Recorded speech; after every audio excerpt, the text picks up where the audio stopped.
perusahaan adalah proses perencanaan, pengorganisasian, pengarahan, dan pengendalian seluruh sumber daya perusahaan termasuk sumber daya manusia, keuangan, material, teknologi, dan tujuan untuk mencapai sasaran dan tujuan organisasi secara efisien dan efektif. Di sini saya akan menjelaskan fungsi manajemen. Fungsi yang pertama ada perencanaan atau planning. Perencanaan adalah fungsi utama dalam manajemen yang melibatkan proses formal di mana manajer menentukan tujuan, merancang langkah-langkah untuk mencapainya, serta menetapkan tanggung jawab kepada individu atau unit tertentu. Perencanaan mencakup pengukuran hasil dengan membandingkannya terhadap sasaran yang ditetapkan dan melakukan revisi jika diperlukan.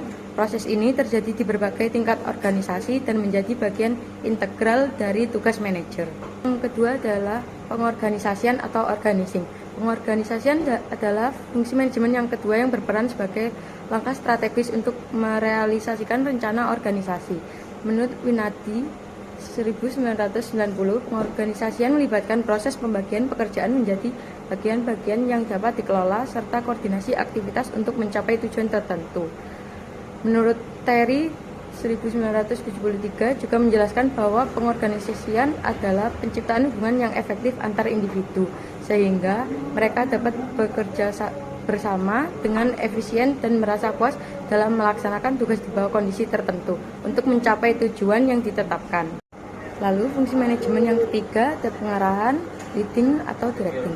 Leading adalah salah satu fungsi manajemen yang menurut Louis A. Allen mencakup aktivitas manajer yang mendorong orang lain untuk bertindak. Fungsi ini melibatkan beberapa kegiatan utama, yaitu yang pertama mengambil keputusan, yang kedua menjalin komunikasi untuk membangun pemahaman antara manajer dan bawahan, yang ketiga memberikan motivasi, inspirasi, dan dorongan kepada bawahan, yang keempat memilih anggota tim yang tepat, dan yang terakhir meningkatkan keterampilan dan sikap bawahan agar efektif dalam mencapai tujuan. Fungsi manajemen yang terakhir ada pengawasan atau controlling. Pengawasan adalah fungsi manajemen yang melibatkan pemantauan kinerja terhadap tujuan yang telah ditetapkan, mengidentifikasi masalah, dan mengambil tindakan korektif jika diperlukan. Pengawasan sama pentingnya dengan perencanaan, pengorganisasian, dan pengarahan, karena tanpa kontrol yang efektif, organisasi bisa menyimpang dari jalur yang direncanakan. Proses ini terkait erat dengan perencanaan dan strategi, di mana manajer membandingkan kinerja aktual dengan rencana untuk mengevaluasi kesuksesan penerapan strategi. Tingkatan manajemen perusahaan. Dalam struktur organisasi bisnis, peran kepemimpinan sangat diperlukan demi kelancaran setiap lini usaha. Umumnya dibagi jadi 3 tingkatan dalam kepemimpinan manajemen, yaitu tingkat bawah, tingkat menengah, dan tingkat atas. Semakin tinggi jabatan yang dimiliki, maka jumlah tanggung jawab dan wewenang juga meningkat. Selain itu, tingkat tata kelola manajemen ditentukan oleh besar kecilnya skala suatu bisnis. Yang pertama adalah manajemen tingkat atas. Manajemen tingkat atas ini merupakan pimpinan puncak yang memiliki tanggung jawab dalam pengambilan keputusan dan merumuskan arah perusahaan ke depannya. Manajemen tingkat atas tidak terlibat secara langsung atau secara teknis di lapangan. Mereka ini bekerja dalam merumuskan rencana, strategi, dan kebijakan perusahaan. Contoh jabatannya yang pertama adalah CEO atau Chief Executive Officer. Merupakan gambaran seseorang yang menduduki puncak hierarki tertinggi di perusahaan, bertanggung jawab untuk membuat keputusan strategis, menetapkan visi dan misi perusahaan, memantau kinerja secara keseluruhan. Yang dua adalah tim manajer senior, berisi posisi manajerial seperti bagian COO atau operasional, CFO atau finansial, CMO atau marketing, dan CHRO atau human resources yang memiliki fokusnya sendiri dalam mengelola keuangan, operasional, pemasaran, ataupun sumber daya manusia.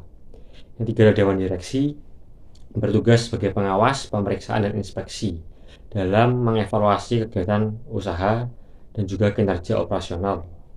Yang kedua adalah manajemen tingkat menengah. Manajemen tingkat menengah ini memiliki tanggung jawab dalam mengelola dan memberikan arahan kepada manajemen yang ada di bawahnya. Manajemen tingkat menengah ini sebagai penghubung dan penyampai informasi antara manajemen puncak dan juga manajemen tingkat bawah, sehingga komunikasi dapat terjalin dengan baik dan terjadi umpan balik. Contoh jabatannya adalah yang pertama, manajer departemen, bertanggung jawab dalam melakukan pengawasan operasional dan kinerja seluruh departemen, bertugas memimpin tim, mengkoordinasi kegiatan, dan berkomunikasi dengan manajemen tingkat atas sesuai dengan departemen yang dikerjakan dalam bidangnya. Yang kedua adalah supervisor, melakukan pengawasan kepada pekerja atau pegawai dalam kegiatan operasional sehari-hari. Supervisor ini menjadi terhubung antara manajemen tingkat atas dan manajemen tingkat bawah. Yang ketiga adalah tingkat manajemen bawah yang tidak ada bawahnya lagi. Dalam artian, manajemen tingkat bawah ini memiliki kewenangan yang terbatas dalam menjalankan perannya. Mereka hanya bekerja dalam melaksanakan kegiatannya sehari-hari, yaitu melakukan kegiatan operasional. Manajemen tingkat bawah ini seperti karyawan atau pekerja yang sangat mendukung dari kegiatan jalannya suatu usaha, sehingga tanpa mereka juga bisnis tidak akan jalan. Manajemen perusahaan ada 4, yakni manajemen keuangan yang tujuannya untuk meningkatkan keuntungan, lalu manajemen sumber daya manusia di mana terdapat pelatihan, pengelolaan karyawan, dan juga rekrutmen. Terus yang ketiga ada manajemen operasional di mana meningkatkan efektivitas dan efisien operasi bisnis dengan tujuan mengoptimalkan sumber daya yang dimiliki. Lalu manajemen pemasaran yakni tujuannya distribusi dan produksi. Organisasi perusahaan adalah organisasi yang terdapat orang-orang yang suatu usahanya dapat dikoordinasikan dan tersusun dari jumlah subsistem yang saling bergantungan dan berhubungan satu dengan yang lainnya. Kemudian bekerja sama atas dasar dari pembagian pekerjaan, peran, dan wewenang.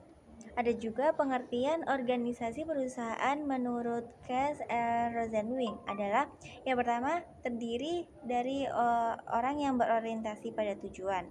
Yang kedua, suatu subsistem material, teknik, struktural, dan psikososial.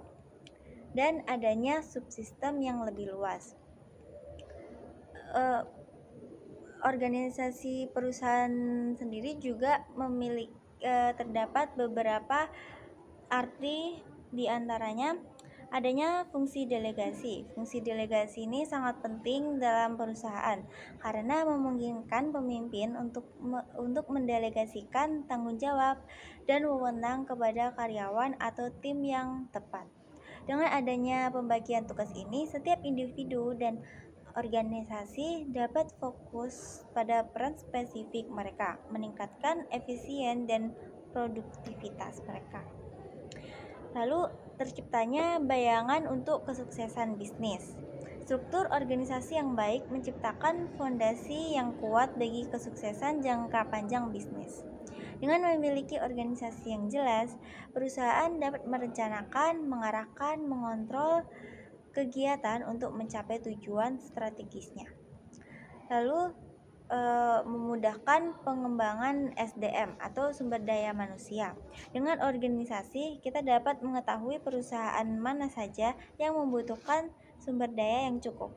Bentuk-bentuk organisasi perusahaan yang pertama adalah organisasi garis atau lini, di mana alurnya dari manajer puncak hingga karyawan terendah. Dan yang kedua terdapat organisasi lini dan staff. Jadi di dalamnya terdapat staff yang berfungsi untuk memberikan saran kepada manajer puncak. Lalu yang ketiga terdapat organisasi fungsional, di mana organisasi fungsional ini memiliki tugas dan wewenangnya masing-masing dengan pengelompokan tersebut. Selanjutnya, macam-macam elemen struktur organisasi. Yang pertama, spesialisasi pekerjaan. Spesialisasi pekerjaan merujuk pada pembagian tugas dalam organisasi ke dalam pekerjaan-pekerjaan tertentu yang berfokus pada satu aspek atau bidang spesifik. Yang kedua, rantai komando.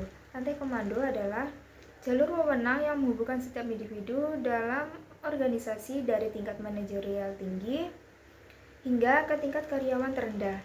Yang ketiga, sentralisasi dan desentralisasi. Sentralisasi adalah tingkat di mana keputusan penting dalam organisasi dikendalikan oleh manajemen puncak, sementara desentralisasi adalah kebalikannya, di mana otoritas pengambilan keputusan disebarkan ke berbagai tingkatan manajerial yang lebih rendah. Yang keempat, departementalisasi. Departementalisasi adalah proses pembagian organisasi ke dalam unit-unit atau departemen-departemen berdasarkan kriteria tertentu seperti fungsi, produk, geografi, atau pasar yang dilayani. Yang kelima, rentang kendali. Rentang kendali merujuk pada jumlah bawahan yang secara langsung diawasi oleh seorang manajer.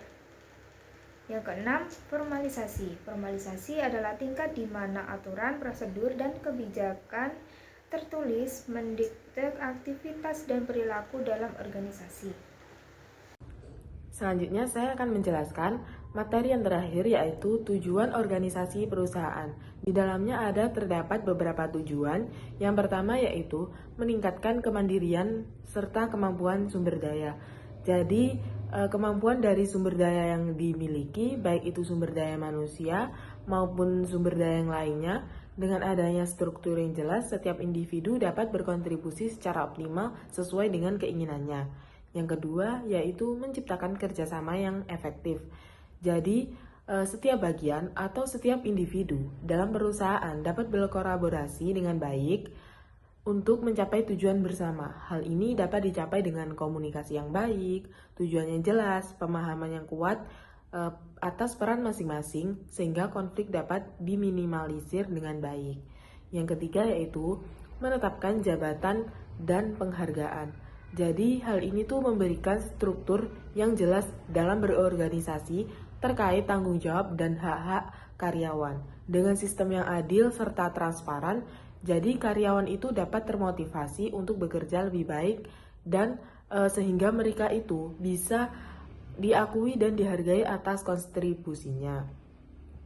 Yang keempat yaitu pengawasan dan kekuasaan. Organisasi berfungsi sebagai alat pengawasan serta kekuasaan untuk memastikan bahwa semua kegiatan sesuai dengan rencana dan kebijakan yang telah ditetapkan. Jadi, harus memiliki otoritas yang jelas untuk mengawasi kinerja karyawan dengan melakukan tindakan yang korektif jika diperlukan. Yang kelima yaitu optimalisasi waktu. Jadi, semua proses dalam organisasi dapat berjalan dengan efisien untuk mengurangi pemborosan waktu dalam pengambilan keputusan, pelaksanaan tugas, dan komunikasi. Dengan meminimalkan hambatan, dengan mempercepat proses, perusahaan dapat lebih cepat mencapai target tanpa mengorbankan kualitas. Yang keenam yaitu meningkatkan komunikasi. Jadi, setiap individu di dalamnya agar dapat meningkatkan pergaulan serta memanfaatkan waktu luang secara lebih optimal dan bermanfaat. Selain itu, komunikasi yang baik adalah salah satu tujuan untuk organisasi. Karena apa? Karena menjadi dasar dari koordinasi dan kolaborasi antar individu maupun departemen. Lanjut yang terakhir, yang ketujuh yaitu efektivitas pencapaian tujuan. Yaitu mencapai tujuan secara efektif dan efisien sesuai dengan maksud awal terbentuknya organisasi tersebut.